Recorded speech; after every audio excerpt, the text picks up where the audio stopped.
Welcome to Ghost Voice Diaries. Tonight, you'll explore a forgotten town where time stands still, but terror never left. The story is titled Ellaville, written by Dreadnought.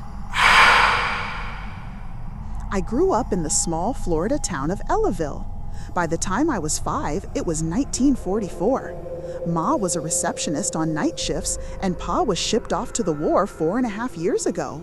We missed him a bunch, but being young, I only ever really remember my mom drinking a lot of wine, being very tired, and having Grandma come over from time to time to watch my sister and I. Ellaville was slowly fading at the time. The post office was closed, as well as the local fish market. The only thing keeping the town alive was a meat processing plant, the local citrus groves, and the sawmill that exported lumber. Grandma didn't mind coming over, as she loved watching us, and we liked having her over. Usually, she would tell us about Ma growing up or stories from Grandpa when he grew up in Ellaville. Unfortunately, and eventually, she got sick and had to stop coming by as often, being in and out of the hospital a few times. She always praised Ma for everything she did, even without Pa being here, as we would only see him in a few pictures and letters he sent to us. At one point, we didn't get anything for almost a year before we found out that Pa was a POW at a point, but escaped the Japanese and shortly after. Grandma was over a lot then, and Ma drank a lot, but Ma never gave up hope, as she had all of us for support, and soon the war was ending. After Pa came back from overseas, he was different from what I could remember, which wasn't much, being how young I was. Ma told me he would be different, as war does things to people, bad things, and makes them do bad stuff. I took Ma's words with a sense of hope for my dad. I hadn't seen him in a while, and we only ever heard about the war over the radio. Hearing about Japan and their surrender gave us hope, and finally hearing about initial 5,000 sailors getting to come home and hoping Pa was one of them.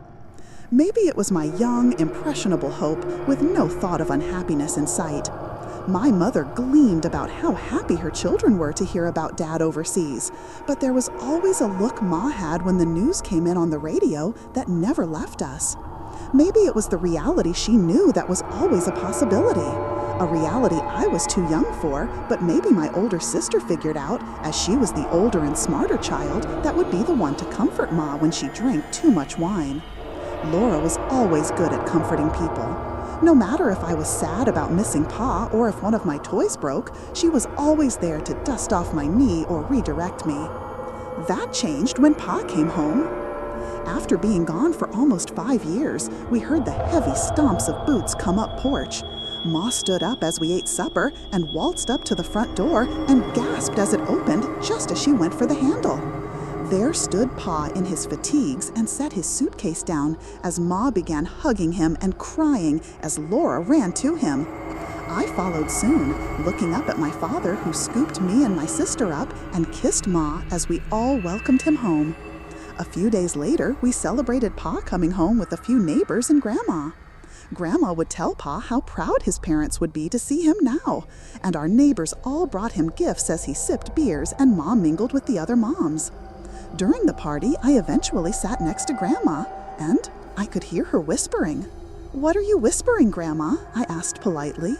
She shook her head slightly and turned her head to me and smiled. "Oh, nothing, Jamie. Go enjoy yourself." To which I shrugged and ran to go find Laura. After playing with Laura and the neighbors' kids Ryan and Shelley, I looked over at Grandma again. This time, she was glaring at Pa, not just staring, but glaring at him.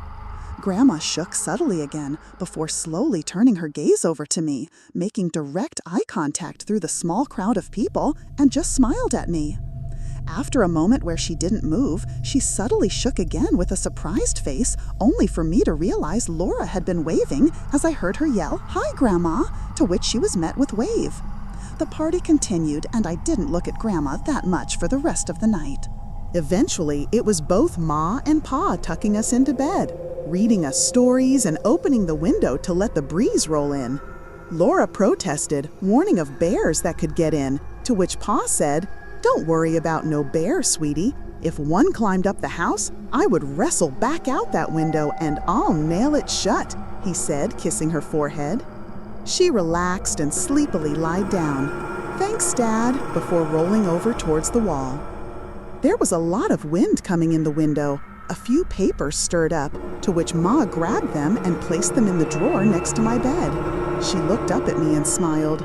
"Good night, honey," before they both left us in the dark room to sleep, and eventually I drifted off. My eyes just kind of darted open. I could barely see the ceiling fan, but its usual ticking as it spun filled the stillness. The rafters were illuminated by the subtle moonlight that pierced through the windows on either side of the room. I figured it was the wind. Slowly, I lowered my gaze over to my sister, still sleeping. I then looked down towards the bedroom door.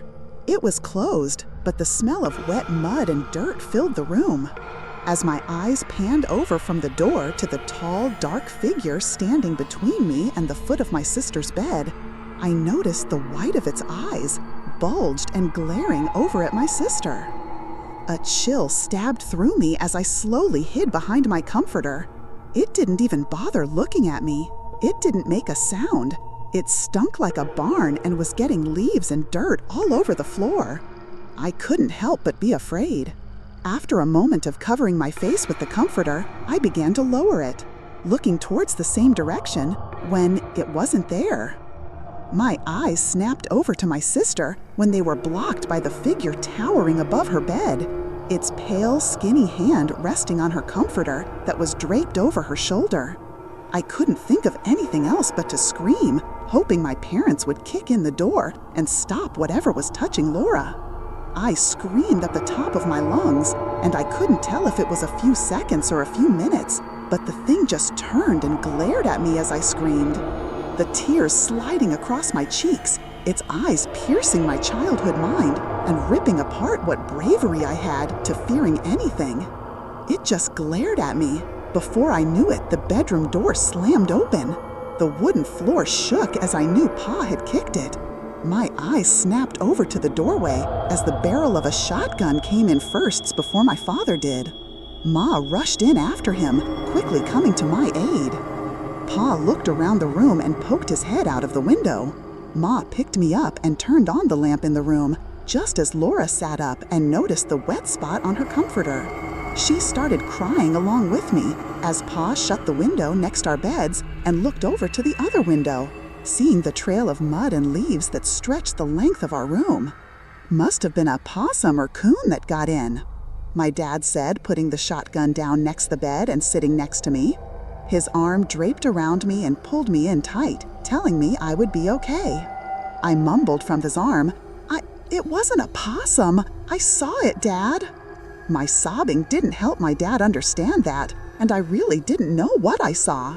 I just tried to relax, and Ma came back in with Laura soon after, with 2 cups of hot cocoa, and we just sat around for a while. Ma swept up the mud and leaves. "What did you see, Jamie?" Laura asked, now happily sitting with a warm cup of cocoa. I murmured what I saw. "It was a big, dark, hairy person with eyes this big," I spoke as Ma smiled, and Laura sipped her cocoa. None of them knew what I saw, and none of them knew how scared I was. But eventually I was too tired. Pa laid us both down and Ma kissed us goodnight again. Just as Pa went to leave, he closed both windows and turned the locks on them before grabbing the shotgun by my bed and walking back out the door. Laura whispered to me, "Hey, Pa said it was an opossum. You're going to be fine. Just go to bed, Jamie," she said, which obviously didn't do anything to comfort me. My eyes stayed locked onto the far window, and before I had time to notice, I'm pretty sure through the narrow slit of the curtains were those same eyes glaring back at me. The next thing I remember is waking up to the sunlight poking through the curtains as I stretched myself awake. I turned my head over to Laura to find she wasn't in bed. I looked around the room and saw nothing through the window. Figuring it safe to get up, I made my bed and swapped out my pajamas for a pair of shorts and shirt. Afterwards, I decided to head downstairs, but couldn't shake the feeling of those eyes following me across my room, staring as I cautiously opened the bedroom door and hoping to catch whatever was in our room last. I darted my head towards the window. I felt the silence as I couldn't see anything and proceeded out of the bedroom and went over to the washroom. I brushed my teeth, followed by an expert barber of a combing of my hair. Figuring Laura would be downstairs with Ma or Pa, I sleepily stumbled down the wooden stairs. Ma was in the kitchen cooking and smiled at me as I walked into view. "Good morning, Jamie. Laura is out front. I'll be done in a minute. Go get washed up for breakfast," she said happily. I smiled and proceeded towards the front door, and I could see Laura sitting with Pa on the porch swing. I went out and felt the morning warm air push the cool night air away. Pa noticed me walk out and quickly turned to me. "Mornin', Pa. Mornin', Mora," I said as Pa smiled at me. He squeezed my shoulder and smiled. "Good morning, Jamie. Yard is still a little muddy. It rained last night. We'll all come out and play later on.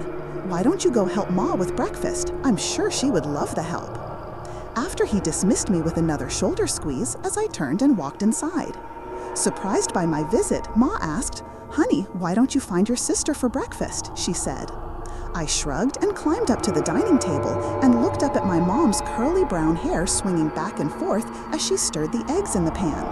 She's sitting with Pa outside. As Ma continued cooking, she turned slightly and poured the eggs onto my plate and looked at me. "Oh, your father's back already?" she said, raising an eyebrow. Even then, without any context, my stomach dropped. Back? Where would Pa have to go so early in the morning? Eventually, I asked Ma, "What do you mean he's home already?" I asked as I cut my pancake and looked up at Mom, who was putting sausage links on Laura's plate. Ma put the pan on the counter and sat down with looking towards the front door. "Laura, breakfast is done," she called. Laura came slowly around the corner of the doorway with not even a smile on her face. She just silently walked in, staring straight ahead. She closed the front door and stepped slowly into the dining room and sat down to eat with Ma and me. Ma looked at me and smiled, her red lipstick bright, and she began eating. "Your father is going to the meat factory down the road for a job," she said calmly. My eyes looked over to Laura, who was eating and not doing anything else, taking slow mechanical bites of her eggs before even slowly chewing. Her chin would raise up slightly as she looks at me, her eyes gleamed as if they were strained before she swallowed her food. I didn't know what to ask. Was she okay? Was she choking? I kind of forgot about moments earlier as my sister looked like she was either about to cry or worse. Ma noticed Laura was quiet and pretty pale, so she placed a hand on Laura's asking, "Laura, honey, are you feeling okay?" as Laura slowly turned her head towards Ma. A silence fell around the table. It felt like the room was spinning with tension between them. The only thing I could see on Laura was a slight twitch in her eye as a subtle tear formed from her lower eyelid. She was upset, but her face didn't show it. She just stared at Ma, who gave her hand a slight squeeze and repeated, "Laura, honey, are you feel?" Her voice was cut off by the swift thud of Laura slamming her fork down on Ma's hand, pinning it to the table. The fork, embedded and sticking straight out of the back of Ma's hand, wiggled as Laura let go. Ma yelled in pain, screaming at Laura, "Laura, what in God's name did you do?" as she dropped her fork onto the floor and gripped the one sticking out of her hand, pulling to relieve the pressure. Laura didn't say a word. She didn't even react as if anything happened. She just stared at Ma. As I got out of my seat, the chair falling and a loud wooden crack echoed against the tile floor, I rushed over to Mom to support her as she managed to grit her teeth through the pain. She sighed. "Oh, God. Jamie, go get Mama's purse. Don't pull anything out. Bring me the whole thing." She was sweating and distraught. I didn't understand what was going on. Ma had a dinner fork sticking out of her hand that Laura stabbed into her, and she wanted her purse? It didn't make sense to me, but I listened to my mom, bringing her black leather purse and setting it close enough for her free hand to open and go through. She dug through her purse for a moment as I watched her. Laura sat staring at Ma from her seat. I looked at Ma's purse as she lowered to look through it. Inside was a revolver, a pocketbook, a few different pens, and some makeup stuff. After pulling out a knife, she looked at me again and asked, "Honey, can you grab me the paper towels by the stove?" To which I nodded. I walked over to the stove, just a couple steps from Ma, and when I turned around, Laura wasn't in her seat. I looked around quickly and asked, "Where's Laura?" scared at what she might do to me. We both look towards the front door when we hear Ma's purse hit the floor behind her. Unable to look behind her, Ma spoke softly, "Laura." The horror on my face, my eyes widened as Laura was standing behind Ma, holding her hand to the back of my mom's head. I turned slightly and saw she was holding the revolver to back of Mom's head. This time I spoke, scared and cautiously, "Laura, what are you—" My question was cut off by the loud sound of the gun. My ears immediately rang as all the sounds around me were muffled by the reality of what just happened. I quickly saw Ma fall forward. Blood covered the table and the plates of freshly cooked sausage, eggs, and the stack of pancakes in the center of the table. Ma rolled onto her side slightly as she fell from her chair. I dropped down in an attempt to catch her, her hand still stuck into the table, propping her up slightly. I cried out, "Ma, Mama," as I started crying profusely. I looked over to where Laura had been standing, but she was gone. I continued shaking Ma, trying to get a response, her blood staining my bright blue shirt. Then I heard the front door slam open. Startled, I stayed in place, trying to lift Ma up, when Mr. Featherly bursted in. His face was shocked by the scene.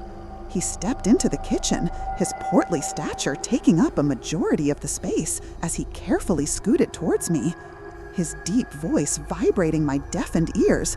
"Jamie, my God, come here, boy. It's okay. Come here. Come here." He eventually picked me up and carried me to the front door. His wife, Susan, was standing there as she held her arms out to me. "Oh, my Lord, Jamie, what happened?" she asked as she looked through the doorway towards the kitchen. I caught a glimpse of my mother slumped over, the fork sticking out of her hand as she lied on the table. It was Laura. She hurt Ma," I cried, as Susan buried my face into her shoulder and carried me over to her yard. The police cars rolled up shortly after, followed by an ambulance. I told them what had happened, and the paramedics carried my mother out on a gurney with her head and hand wrapped in bandages. The cops brought me a change of clothes from inside the house. The police searched around our house and the neighbors' yards for Laura to no avail. They told Mr. Featherly that someone had broken in through the upstairs window, stating there was boot prints on the roof just outside me and Laura's room, and broken the window off of its frame. They searched for about an hour, but she was gone, and no one else had seen her. I sat with Susan and Mr. Featherly until about noon, when eventually my father pulled up in his truck. He called my name as I yelled out, "Pa!" as I started crying again. Susan let me run to my dad as we shared a hug, and the police chief came up to talk to him. Pa began talking first as the police chief offered him a cigarette. "Where is she? My wife?" he asked.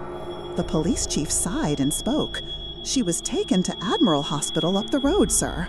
And my father held back, breaking down. He followed with, "And what about my daughter? Where's Laura?" he asked. The officer looked down at me and rolled his mouth before putting his hand on my dad's shoulder. "We haven't been able to find her yet. We have every officer in the area looking high and low for her." To which Pa started crying as he held me tightly. After a while of writing reports and multiple detectives asking the same questions, Pa thanked Mr. Featherly and Susan for showing up when they did. He shook Mr. Featherly's hand and spoke. "Thank you both for everything. Angelica is alive, but I need to go see her," he said. Mr. Featherly put a hand on his shoulder and his deep voice relaxed us both. "Rick, go see her. We can watch Jamie until you get back. He can sleep in Ryan's room. It's safe, and we will lock up tight and keep an eye out for Laura." As he spoke, I squeezed my dad's arm tight. Pa, I want to go see Ma too," I begged. Pa squinted slightly and kneeled down to comfort me. "I know, buddy, but she isn't awake yet. She needs to rest, and I gotta talk to the doctors. Tomorrow we will go see her together. But I need you to be brave for me, all right? And if you see or hear Laura, tell Mr. or Mrs. Featherly, and they will let me know, okay? I love you, buddy." His voice was soft and worried. I hugged him and nodded. "I love you too, Pa." And Mr. Featherly guided me inside as my dad left to go. Mr. Featherly was a big man, bigger and taller than my dad and even most of the police officers I saw, but he was a gentle giant. Mrs. Featherly, always liked to go by Susan, was a nice lady. Her son Ryan was my friend, but was away at his grandparents' tonight, to which Susan said he would be back tomorrow morning and we could play together. It calmed me enough as the sun set that Pa was going to stay at the hospital with Ma, but I still didn't know what to think about everything. Why did Laura hurt Ma? Where did she go? Then I remembered last night. Who was that in our room last night? So many questions came and went. By the time I realized it, I had drifted off and woken up just as the sun was coming up. The subtle sunlight came up through the windows in Ryan's room, and I stayed in bed just as I heard the engine of Pa's car pull up in front of our house. I looked out the window. His car sat for a moment before it shut off. I could see Pa sitting and holding the steering wheel, and he sat for a while.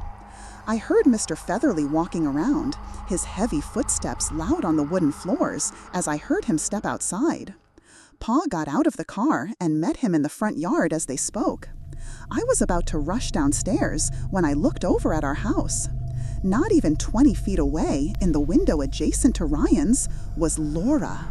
She was staring at me. Behind her was a dark figure, tall and had its pale hand wrapped around her shoulder. I couldn't make out any details, but the bright white eyes and dark pupils glared at me, making me shiver slightly as I began to tear up. I heard the door to Ryan's room open as Susan walked in. "Oh, you're awake, Jamie? Your father is here. I'm sure you could see that." I ignored her for a moment as I swiftly looked back at the window of my room, and they were gone. Susan came up behind me and rested her hand on my shoulder. "Laura is still in the house. I just saw her in our window," I said. Susan looked confused, but worried all the same, and finally pulled me from the window. "Come on, Jamie, I'll let Alan know what you saw," as we went downstairs. Mr. Featherly and Pa were talking on the porch as Susan told me to wait and spoke quietly to both of them. Pa's face widened as he darted his gaze at the house and stepped back. Susan came back in and went to their phone, as Mr. Featherly ordered me to stay in the house. Pa ran over to the house, and Mr. Featherly followed shortly after, grabbing Pa and telling him, "You need to wait. You don't need to see inside just yet. You need to be with your boy." To which Pa became upset and yelled out, "My daughter is in there. I need to see her." To which Mr. Featherly pulled him from our porch and back over to the house. Susan hung up the phone and she walked up behind me and guided me to the couch. Just wait here, Jamie. Your father is upset. We'll talk to him really quick." To which she went out and embraced Pa. After a few moments, I looked around the Featherlys' living room at all of the figures and artwork they had on the walls. Then they came in, and Pa took a deep breath as he looked over at me. "Jamie, buddy," he said softly. I couldn't think of anything other than Ma and asked with a low voice, Is Ma okay?" To which he teared up and sat in front of me and spoke, "She's not okay, buddy, but she's still here. We will go see her later on today, okay?" he spoke. Just as he finished talking to me, 2 police cars rolled up, and Mr. Featherly walked out to talk to them. Pa stayed with me, and the police entered our house. I couldn't hear much, but I knew Mr. Featherly was waiting for them outside. Eventually, they came back out, spoke with Mr. Featherly, and he called out, "Rick!" and Pa darted out of the house. Mr. Featherly looked back at me through the window. I could tell he was upset. Susan walked up to the road smoking a cigarette when a blue car pulled up, and out stepped Ryan and his grandparents. They avoided the police and walked straight into the house.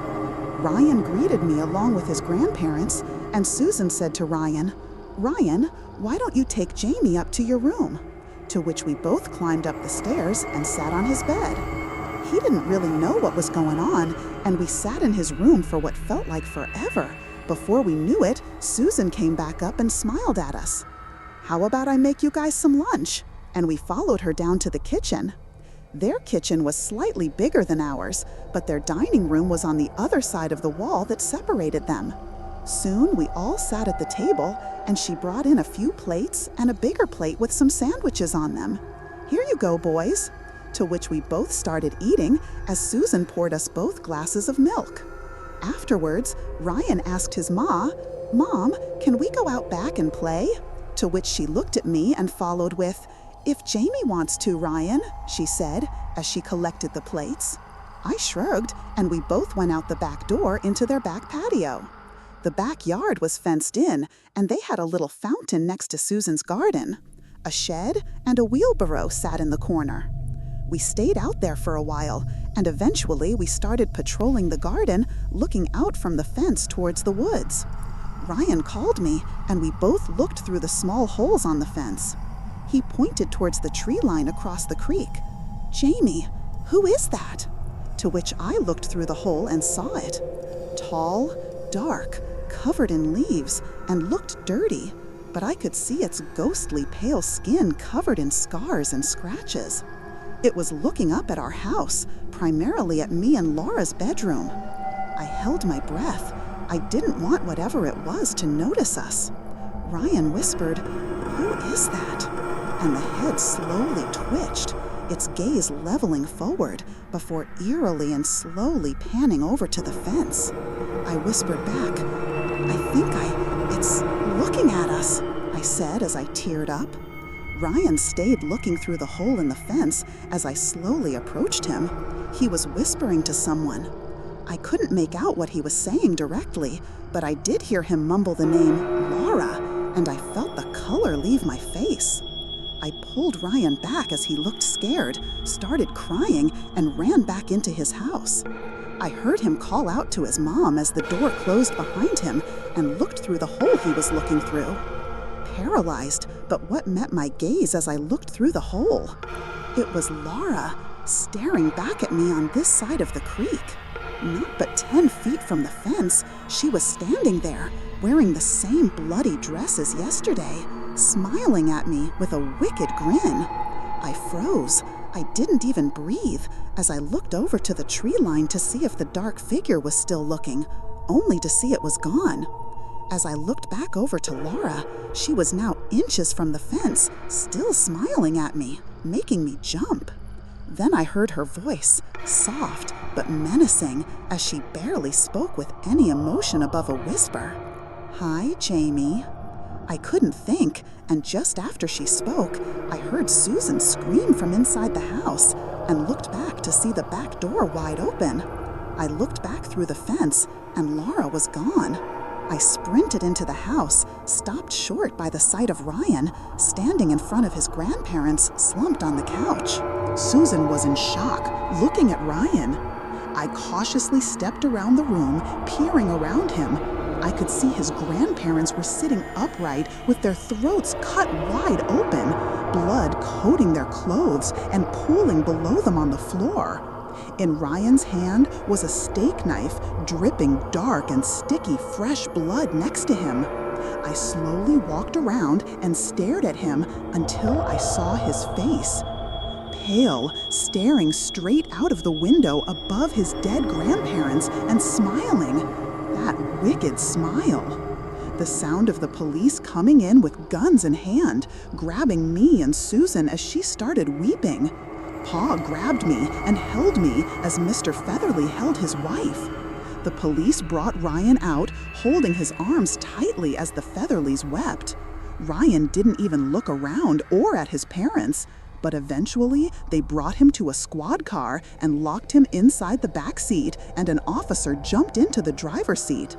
Mr. Featherly went inside as the police tried to coerce him from doing so. Pa walked me towards his car, parked in front of the squad car, and watched Susan on the yard sobbing. More police arrived, and they secured Susan when another gunshot rang out, startling everyone. No one knew where to look except for Susan, who screamed bloody murder at the squad car behind us. All of the officers rushed over. In the front seat sat the police officer that was there with his head slumped over and blood coating the interior of the car and leaking from his nose and mouth, his eyes wide open. That was it. When the other officers went to check on the car, Ryan was gone, and so was the officer's pistol from his holster. I happened to look up from Pa's car at the window of Ryan's room. There he was, his face dark red from his grandparents' blood, with whatever I saw in the tree line and in my room the other night right behind him, its pale hand on Ryan's shoulder. Pa got into the car and looked back at me, calling my name. I looked over at my old house, looking up to the window to my room, and no one was there. I looked forward and froze. Pa's face was upset and worried about me as he kept calling my name. I looked out of the windshield, pointing for my father to see what I was seeing. Finally, he did, and there they were, standing in front of the car. It was Laura, Ryan, Ma, Grandma, Ryan's grandparents, and about a dozen people that I couldn't make out. Standing amongst them was the pale-skinned demon covered in blackened moss and refuse from the woods. The police took cover behind their cars as they shouted at the crowd of people, aiming their guns. Pa started his car, yelling at me, "Jamie, get down!" To which the crowd started walking calmly past Pa and I. I closed my eyes as the police shouted at them, and my hands covered my ears, attempting to block the chaos around the car, which was no use, as I could still hear the sound of guns firing and screaming. Pa put the car in gear and drove like a bat out of hell for a while. Eventually, he was just driving silently and looking around the car every time we stopped. We eventually drove out of Florida, only stopping for gas. After hours of driving and falling asleep in the back seat, I woke up to Pa saying, "We're here, son," with a rattled voice. It was my uncle's house in Louisiana. It was a big old house where his family lived, and there was plenty of land. I stretched and got out of the car as my dad waited for my uncle to get down the steps. It was morning, the dew was still on the grass, and it was humid. I walked up next to my dad as my uncle looked at us both. "Come inside, guys. Breakfast is ready," he said, as Pa grabbed my hand and we started a new life in Louisiana, and never once going back to Florida. Now, I'm an 89-year-old man. I still live in the same old house in Louisiana that belonged to my uncle. I ended up working with them and expanding my uncle's shipping business and still drive trucks along the East Coast. This is my last year before I fully retire.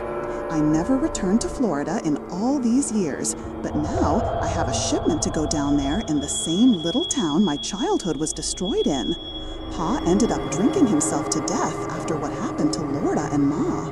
My uncle passed peacefully, and I married my wife until she passed, leaving me and our 2 sons and 1 daughter and several grandkids. I never told my family what happened and why we never vacationed south or took them to Disney World. I hope they don't hate me, but understand why I never went back to Florida. All they know is that my mother died when I was a kid, and my father was depressed afterwards. Hell, I don't even think they know I have a sister. But just recently, I got delivery orders to go down to my old hometown. My son, who runs the office, told me that someone with the same last name as us, named Laura, placed a shipping order. My old heart sank when I saw the address. I didn't know the street number by heart, but the town was the same, Ellaville, Florida. There was no phone number listed, but it was labeled "Hand in Person" on the shipping label. My son, Jason, celebrated that it would be my last shipment before retirement, but hated to keep the truth from him. I choked back my feelings, told my kids and grandkids I loved them as I usually did before heading out, and started the truck, taking off and headed to my hometown. The only other thing I didn't tell Jason before I left is that one night before the office got the shipment request is that the phone rang. There was the blinking light on the old answering machine. I pressed the playback button and dread filled my body as I knew it was Laura. For 30 seconds, there was nothing, just ambient noise and the familiar ticking of the ceiling fan in our old house. followed by a soft, shallow voice of a little girl.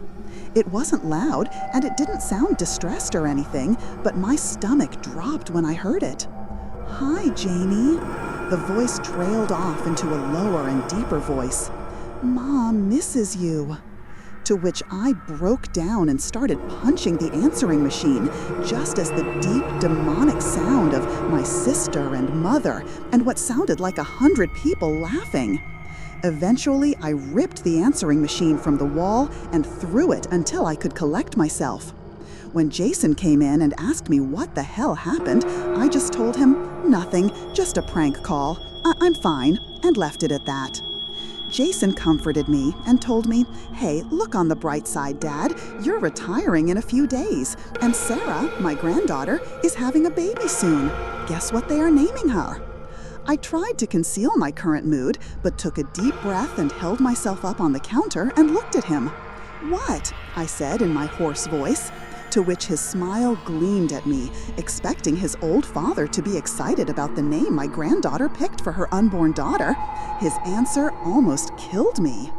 "Well, Dad, your great-granddaughter is going to be named Laura," he said with a wicked smile. Will you still dare to explore abandoned places? Let us know your thoughts on Ellaville in the comments. And don't forget to subscribe for more horror every week.